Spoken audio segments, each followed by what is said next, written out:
ये कहानी है उस धर्म की जो कभी धरती पे रहने वाले हर इंसान की शान हुआ करता था। एक ऐसा धर्म जिसे धारण करने के बाद इंसानों के दिल से नफरत खत्म हो जाती थी और उसकी जगह दया, सत्य और प्रेम बस जाता था। ये वही धर्म था जहाँ एक साधारण व्यक्ति भी ऋषि मुनि के समान जीवन व्यतीत करने लगता था। और जब ये धर्म अपनी चरम सीमा पर था तो उस समय को, उस युग को सतयुग कहा जाता था। एक ऐसा धर्म जिसका दावा था कि वो सनातन है, यानी जो हमेशा से था और हमेशा रहेगा। लेकिन फिर ऐसा क्या हुआ कि ये धर्म धीरे धीरे पहले इंसानों के दिल से और फिर पूरी धरती से गायब होने लगा।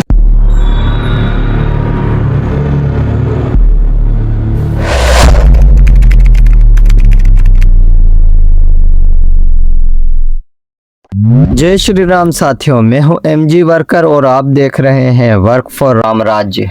साथियों, ये कहानी सिर्फ कहानी नहीं, ये इतिहास है सनातन धर्म का। ये इतिहास है इस धरती पे रहने वाले हर इंसान का। ये इतिहास है मेरा और आपका। लेकिन साथियों, सवाल ये पैदा होता है कि आखिर इतिहास में ऐसा क्या हुआ कि जो धर्म सतयुग में चरम पे था वो आखिर कैसे धीरे धीरे गायब होने लगा। अब आइए साथियों, इस जवाब को समझने की कोशिश करें।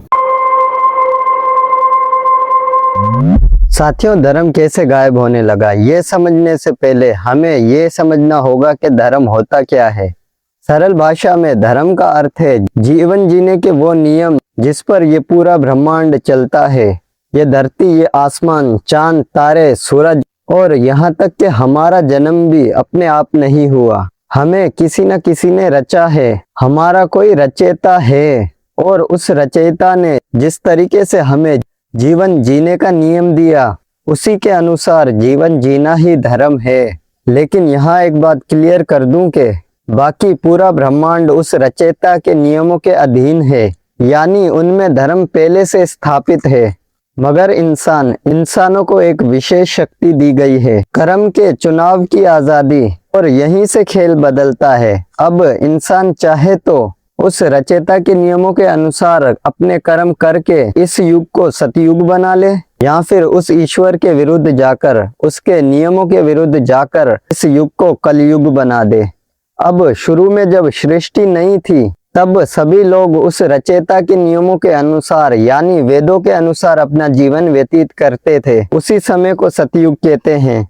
लेकिन धीरे धीरे इंसानों ने अपनी इच्छाओं को अपने रचयिता से ऊपर रखना शुरू कर दिया और फिर रचयिता को ही छोड़ दिया। और जब रचयिता को छोड़ दिया तो उसके नियमों को भी भुला दिया और फिर यहाँ से धर्म का पतन शुरू हुआ। जो धर्म कभी मानव को ऊपर उठाता था वो धर्म धीरे धीरे हमारे जीवन से विलुप्त होने लगा। और आज उसी का परिणाम है कि हमें हर तरफ अधर्म, नफरत और असत्य देखने को मिलता है। यहाँ तक कि पूरी मानव जाति टुकड़ों में बंट चुकी है। इसीलिए कहा गया था धर्मो रक्षता रक्षते, यानी जो धर्म की रक्षा करता है धर्म उसी की रक्षा करता है। इसका अर्थ ये नहीं है कि ये किसी एक संप्रदाय के लिए है, ये बात पूरी मानव जाति के लिए कही गई है। जब हम धर्म के नियमों के अनुसार जीवन जीते हैं तो स्वयं रचयिता हमारी रक्षा करते हैं। और जब ऐसा फिर से होगा तो सतयुग फिर से आ सकता है। लेकिन सवाल ये है कि आज के इस युग में, यानी कलयुग में, ये सब कैसे संभव है और कैसे खत्म होगा ये अशांति का युग और कैसे आएगा फिर से सतयुग। और साथियों, इसका जवाब है वर्क फॉर राम राज्य। ये एक ऐसी ऑर्गेनाइजेशन है जिसमें हम सिर्फ बातें नहीं करते, इसके थ्रू हम धर्मों के नियमों के अनुसार जीवन जीने की कोशिश करते हैं और दूसरों तक भी इसका प्रचार करते हैं। आप भी इस कार्य में हमारा साथ दे सकते हो, क्योंकि ये सिर्फ हमारी जिम्मेदारी नहीं, ये हर उस इंसान की जिम्मेदारी है जो खुद को सनातन धर्मी समझता है, कहता है, जो ये मानता है कि मेरा कोई रचयिता है जिसके आदेशों के अनुसार मुझे कर्म करने हैं। अगर आप सही में वर्क फॉर राम राज्य को ज्वाइन करना चाहते हैं तो हमारा कॉन्टेक्ट नंबर नीचे दिया गया है, आप इनके थ्रू हमसे कॉन्टेक्ट कर सकते हैं। और इसके अलावा भी अगर आपका वर्क फॉर राम राज्य को लेकर कोई सवाल हो, कोई क्वेश्चन हो तो कमेंट के थ्रू कर सकते हैं। अगर आपको ये वीडियो अच्छी लगी हो तो वीडियो को लाइक और शेयर जरूर करें और चैनल को भी सब्सक्राइब करें। आज की वीडियो में सिर्फ इतना ही, मिलते हैं अगली वीडियो में, तब तक के लिए जय श्री राम।